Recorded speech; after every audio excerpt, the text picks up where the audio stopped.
बिस्मिल्लाहिर्रहमानिर्रहीम। अस्सलाम वालेकुम डियर स्टूडेंट, मैं हूं मोहम्मद मोहसिन और आज हम लोग 10th क्लास की केमिस्ट्री का चैप्टर नंबर 3 और उसका लेक्चर नंबर 7 स्टार्ट करेंगे। तो डियर स्टूडेंट, आज हमारा टॉपिक होगा coal is a source of organic compounds. कोयला ऑर्गेनिक कंपाउंड्स का सोर्स। डियर स्टूडेंट, इससे पहले आप लोग कोल के बारे में पढ़ चुके हैं कि कोयला क्या होता है, कोयला बनता किस तरीके से है और फिर उसकी टाइप्स कौन कौन सी हैं। तो आज हम लोग उसी कोयला को कंटिन्यू करेंगे, लेकिन कोयला से आगे मज़ीद हमें किस तरीके से ऑर्गेनिक कंपाउंड्स हासिल होते हैं, ये किस तरीके से सोर्स बनता है ऑर्गेनिक कंपाउंड्स का, तो ये हम लोग डिटेल से पढ़ेंगे। तो डियर स्टूडेंट, कोयला किस तरीके से ऑर्गेनिक कंपाउंड्स हमें देता है, तो कोयला की डिस्ट्रक्टिव डिस्टिलेशन होती है। Due to the destructive distillation of coal many organic compounds are obtained. कोयला की डिस्ट्रक्टिव डिस्टिलेशन की वजह से बहुत से ऑर्गेनिक कंपाउंड्स हासिल होते हैं। अब क्वेश्चन ये है कि डिस्ट्रक्टिव डिस्टिलेशन क्या होती है। आप लोगों को पता है कि कोयला ज़मीन के अंदर होता है, ज़मीन के अंदर होने की वजह से वहाँ पे एयर नहीं होती, टेम्परेचर भी बहुत ज़्यादा होता है और प्रेशर भी बहुत ज़्यादा होता है। तो डिस्ट्रक्टिव डिस्टिलेशन क्या कहलाती है? The strong heating of coal in the absence of air is called destructive distillation. किसी भी कंपाउंड की या किसी भी कंपाउंड को हवा की गैर मौजूदगी में इंतहाई गर्म करना डिस्ट्रक्टिव डिस्टिलेशन कहलाता है। डिस्ट्रक्ट का मतलब होता है टूटना, डिस्टिलेशन का मतलब होता है अलहदा हो जाना, डिस्टिलेट हो जाना, सेपरेट हो जाना। तो इसका मतलब है कि कोयला की जब डिस्ट्रक्टिव डिस्टिलेशन होती है तो उससे मज़ीद ऑर्गेनिक कंपाउंड हासिल होते हैं, ऑर्गेनिक कंपाउंड उससे सेपरेट होते जाते हैं। और डिस्ट्रक्टिव डिस्टिलेशन होती उसकी कंडीशन क्या है? वो एयर की गैर मौजूदगी में और टेम्परेचर का बहुत ज़्यादा होना। तो ज़मीन के अंदर एयर भी नहीं होती और टेम्परेचर भी बहुत ज़्यादा होता है, तो कोयला आगे मज़ीद प्रोसेस होता है, उसकी डिस्टिलेशन होती है। कौन सी डिस्टिलेशन होती है? Destructive distillation. और इससे हमें क्या मिलते हैं? मुख्तलिफ़ किस्म के ऑर्गेनिक कंपाउंड्स मिलते हैं। तो डियर स्टूडेंट, याद रखिएगा, ऑर्गेनिक कंपाउंड्स के साथ साथ कोयला की डिस्ट्रक्टिव डिस्टिलेशन की वजह से कुछ इनऑर्गेनिक कंपाउंड्स भी हासिल हो जाते हैं। तो सबसे पहले कौन कौन से ऑर्गेनिक कंपाउंड हासिल होते हैं, तो उसमें से कुछ यहाँ पे आप लोगों के सिलेबस में दिए गए हैं, उसको स्टडी करते हैं।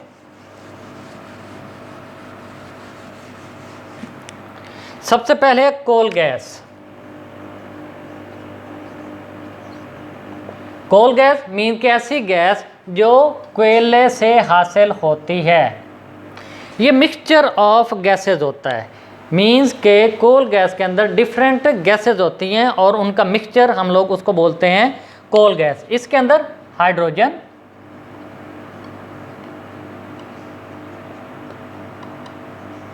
Methane and carbon monoxide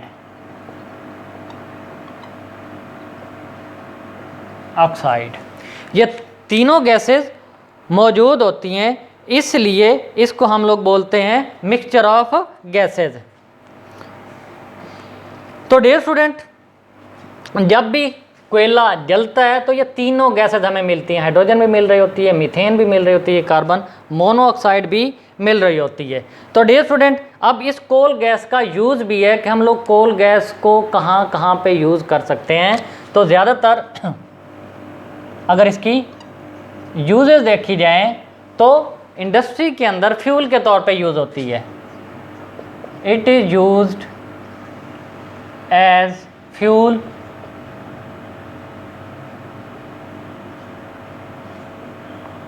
in industry. ये इंडस्ट्री के अंदर फ्यूल के तौर पर इस्तेमाल होती है। तो डियर स्टूडेंट, मीन्स फ्यूल के तौर पे किस तरह इस्तेमाल होती है कि ये वहाँ पे कोई चीज़ जलाने के लिए, कोल गैस जलाने के तौर पे इस्तेमाल होती है, मीन्स कि आग जलाने के लिए ये इस्तेमाल होती है। तो इसी तरीके से डियर स्टूडेंट, ये जो कोल गैस है ये इनर्ट मीडियम प्रोड्यूस करना हो या रिड्यूसिंग एनवायरनमेंट प्रोड्यूस करना हो, मीन्स के जहाँ पे ये गैस जलेगी। वहाँ पे अगर आप लोग गैस ऑक्सीजन को ख़त्म करना चाहते हैं, मींस के ऑक्सीजन को एब्जॉर्ब करवाना चाहते हैं, तो डियर स्टूडेंट जब भी ये गैस जलेगी इसको जलने के लिए ऑक्सीजन की ज़रूरत होगी। तो जहाँ पे ये जलेगी उस एनवायरनमेंट में जो ऑक्सीजन होगी, ऑक्सीजन को अपने अंदर एब्जॉर्ब कर लेगी, ऑक्सीजन की कमी हो जाएगी। तो जहाँ से ऑक्सीजन एब्जॉर्ब हो जाएगी उसको हम लोग बोलते हैं रिड्यूसिंग एनवायरनमेंट या रिड्यूसिंग एटमॉस्फेयर, कि ऐसा एटमॉस्फेयर प्रोड्यूस करना जहाँ पे ऑक्सीजन की कमी होनी चाहिए, तो वहाँ पे कोल गैस को यूज़ करते हैं। तो it is use to produce reducing atmosphere।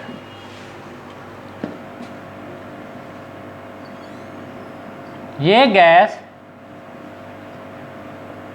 reducing atmosphere बनाने के लिए भी इस्तेमाल होती है। रिड्यूसिंग एटमॉस्फेयर जहाँ पे ऑक्सीजन की कमी होगी, तो जब ये गैस जलेगी ऑटोमेटिकली ऑक्सीजन को अपने साथ मिलाएगी, क्योंकि जलने के लिए ऑक्सीजन की ज़रूरत होती है, तो जिस वजह से वहाँ पे ऑक्सीजन की क्या हो जाएगी, कमी हो जाएगी। तो पहले वाला जो ऑर्गेनिक कंपाउंड जो कि कोयला से हासिल होता है वो क्या थी, कोल गैस। अब दूसरे वाला ऑर्गेनिक कंपाउंड अमोनिकल लिक्वर,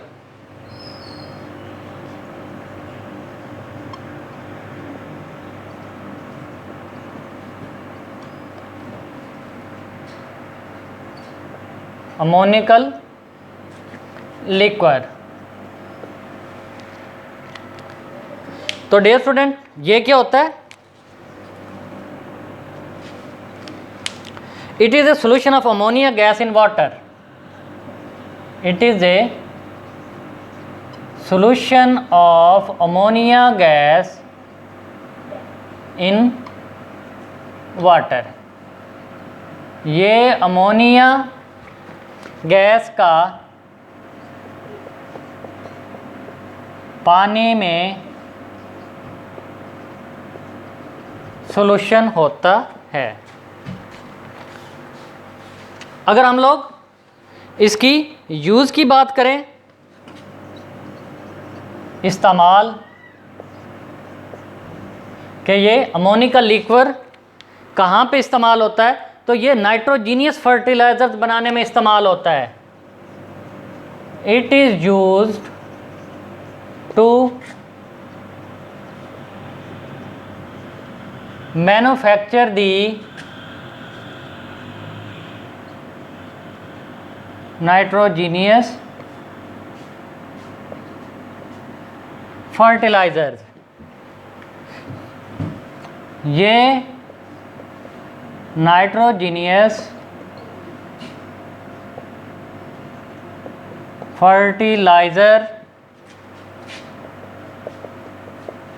बनाने में इस्तेमाल होता है। नाइट्रोजीनियस फर्टिलाइजर्स क्या होते हैं, फर्टिलाइजर्स क्या होती हैं, खाद होती हैं। और नाइट्रोजीनियस ऐसी खाद जिसमें क्या होगी, नाइट्रोजन होगी, उसको हम लोग नाइट्रोजीनियस फर्टिलाइजर्स बोलते हैं। तो उसकी एक एग्जांपल है अमोनियम सल्फेट।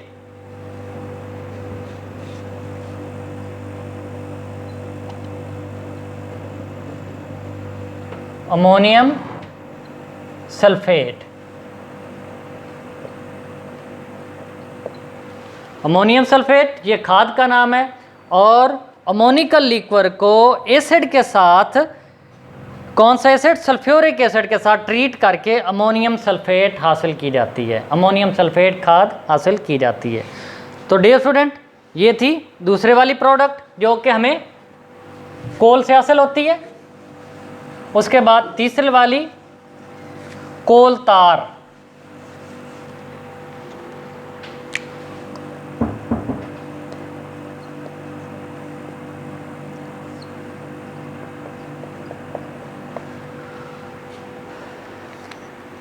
कोल तार क्या है,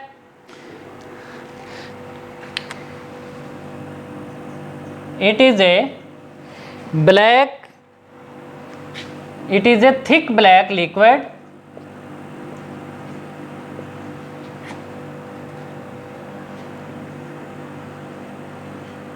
ये गहरा स्याह माया है,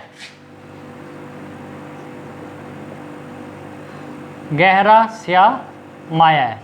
कोल तार माया की शक्ल में होता है और इसका कलर क्या होता है, बहुत ज़्यादा ब्लैक कलर का होता है और ये भी मिक्सचर है और इसके अंदर 200 से ज़्यादा ऑर्गेनिक कंपाउंड्स मौजूद होते हैं। It is a mixture of more than 200 organic compounds। इसके अंदर 200 से ज़्यादा ऑर्गेनिक कंपाउंड्स मौजूद होते हैं, कंपाउंड्स पाए जाते हैं।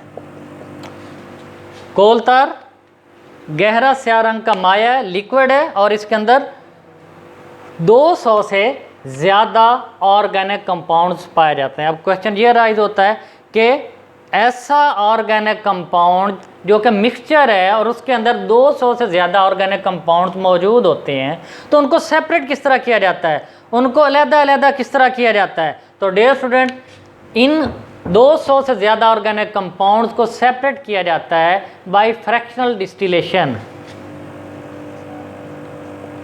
These organic compounds can be separated by fractional distillation।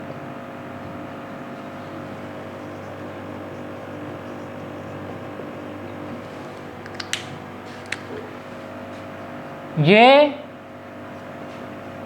Organic compounds fractional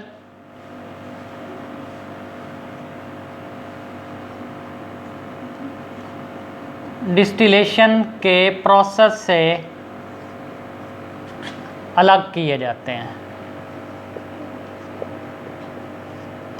fractional distillation क्या होता है, इनके बॉइलिंग पॉइंट की बेस पे जो ऑर्गेनिक कंपाउंड्स है 200 से ज़्यादा है, हर ऑर्गेनिक कंपाउंड्स का अपना अपना बॉइलिंग पॉइंट होता है। तो बॉइलिंग पॉइंट की बेस पे जो कंपाउंड सेपरेट किए जाते हैं, इनको हम लोग क्या बोलते हैं, फ्रैक्शनल डिस्टिलेशन। इसकी डेफिनेशन अगले टॉपिक में आप लोग पढ़ेंगे। तो इसको मैंने वैसे आप लोगों को इंट्रोडक्शन दे दिया है कि फ्रैक्शनल डिस्टिलेशन क्या होता है। The separation can be done according to their boiling points. Boiling points की बेस पे ऑर्गेनिक कंपाउंड्स को सेपरेट करना, ये फ्रैक्शनल डिस्टिलेशन कहलाता है। तो डियर स्टूडेंट, अब इन 200 ऑर्गेनिक कंपाउंड्स के अंदर बहुत सारे कंपाउंड्स मौजूद होते हैं, जिसमें आप लोग ये कह सकते हैं कि ये जो ऑर्गेनिक कंपाउंड्स हैं ये यूज होते हैं मुख्तलिफ़ किस्म की प्रोडक्ट्स बनाने में। अब वो प्रोडक्ट्स कौन कौन सी हैं,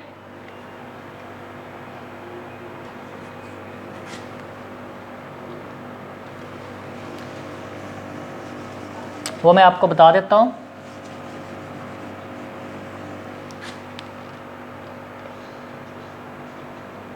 सबसे पहले कि इन 200 कंपाउंड्स के अंदर जो 200 से ज़्यादा ऑर्गेनिक कंपाउंड्स हैं कौन कौन से होते हैं। इसमें डियर स्टूडेंट एरोमेटिक कंपाउंड्स भी होते हैं जो इंपॉर्टेंट है। एरोमेटिक बहुत सारे कंपाउंड्स होते हैं। एरोमेटिक आप लोग पीछे पढ़ चुके हैं, ऐसे कंपाउंड जिनके अंदर बेंजीन रिंग होता है। तो इसके अंदर बेंजीन,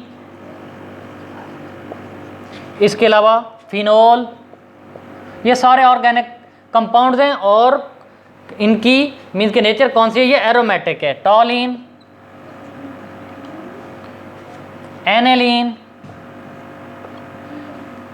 एटसेट्रा, जो 200 से ज़्यादा ऑर्गेनिक कंपाउंड मौजूद होते हैं कोल तार के अंदर, उनमें से कुछ ये भी हैं। और ये कंपाउंड्स मुख्तलिफ़ किस्म की प्रोडक्ट्स बनाने में इस्तेमाल होते हैं। और वो कौन सी प्रोडक्ट्स हैं, जिसमें ड्रग्स,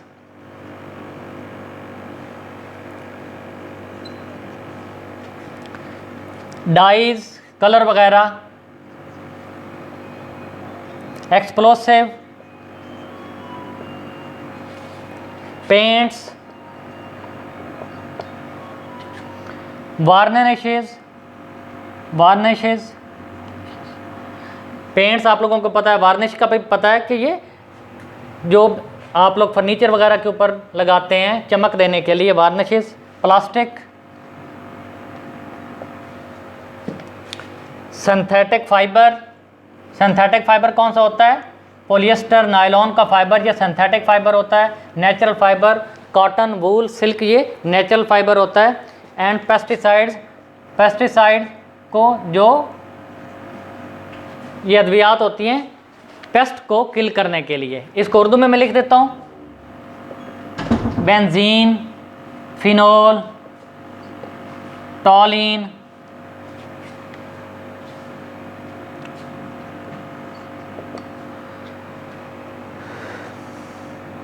इसके अलावा एनिलीन, ये वगैरह वगैरह, ये 200 ऑर्गेनिक कंपाउंड जो मौजूद होते हैं, 200 से ज़्यादा कोल तार के अंदर, उसमें से कुछ हैं। और इनसे क्या क्या चीज़ें बनाई जाती हैं? इनमें से बेंजीन, ये सॉरी ड्रग्स, डाइज, ये कलर वगैरह बनाने में इस्तेमाल होता है, जिसको आप लोग डाइज को रंग भी कह सकते हैं। पेंट्स, प्लास्टिक्स, सिंथेटिक फाइबर, हाथ से बना हुआ फाइबर जिसको सिंथेटिक फाइबर बोलते हैं। पेस्टिसाइड्स,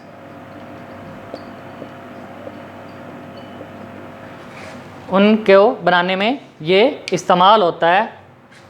डियर स्टूडेंट, जब कोल तार की फ्रैक्शनल डिस्टिलेशन कर ली जाती है, इसके अंदर जो ऑर्गेनिक कंपाउंड्स मौजूद होते हैं उनको अलग कर लिया जाता है, तो सबसे आखिर में एक ब्लैक कलर का वो रेजिड्यू बच जाता है, जो वेस्ट बच जाता है, इसको हम लोग क्या बोलते हैं? पिच। तो ये अक्सर डेफिनेशन आ जाती है कि पिच क्या होता है। पिच। तो जब कोल तार की फ्रैक्शनल डिस्टिलेशन हो जाती है, सारे कंपाउंड्स आप लोग सेपरेट कर लेते हैं, जो आखिर में वेस्ट बच जाता है स्याह रंग का, उसको हम लोग क्या बोलते हैं? पिच बोलते हैं। और पिच अक्सर आप लोगों ने रोड्स के ऊपर देखा गया है कि जब रोड्स बन रहे होते हैं तो ब्लैक कलर की, जिसको आप लोग लुक भी बोलते हैं, वो लुक फेंकी जा रही होती है और ऊपर आप लोग उसके क्या फेंक रहे होते हैं? स्टोन्स फेंक रहे होते हैं, स्मॉल किस्म के, जिसको हम लोग बजरी बोलते हैं, वो फेंक रहे होते हैं। उस लुक को आप लोग पिच बोलते हैं। तो द ब्लैक रेजिड्यू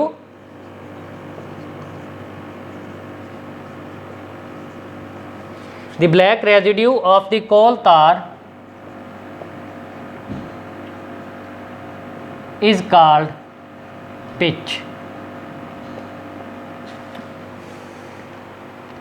कोल तार का स्याह वेस्ट पिच कहलाता है।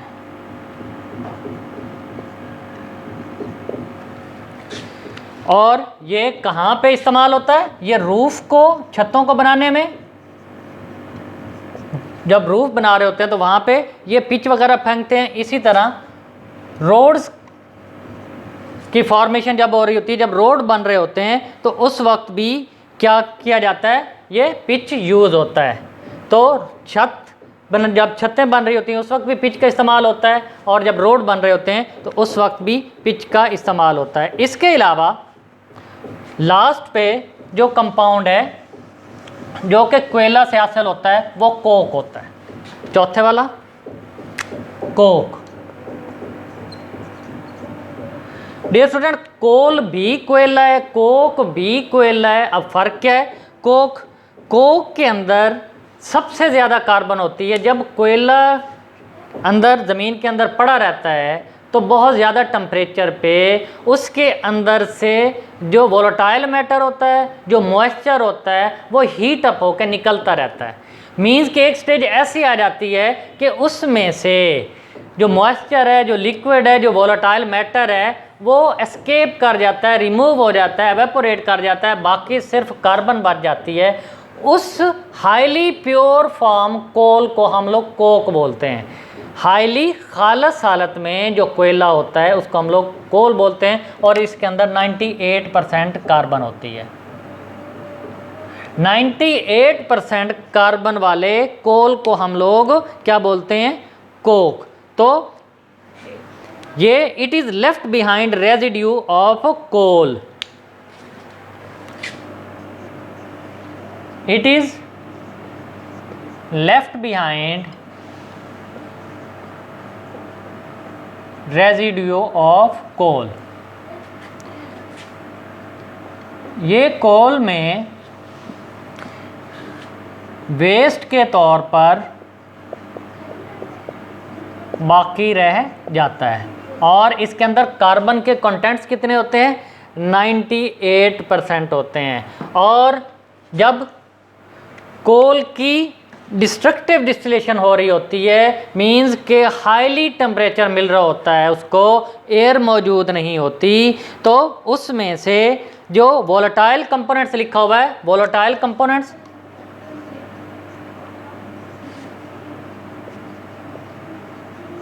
वोलेटाइल कंपोनेंट्स कौन से होते हैं?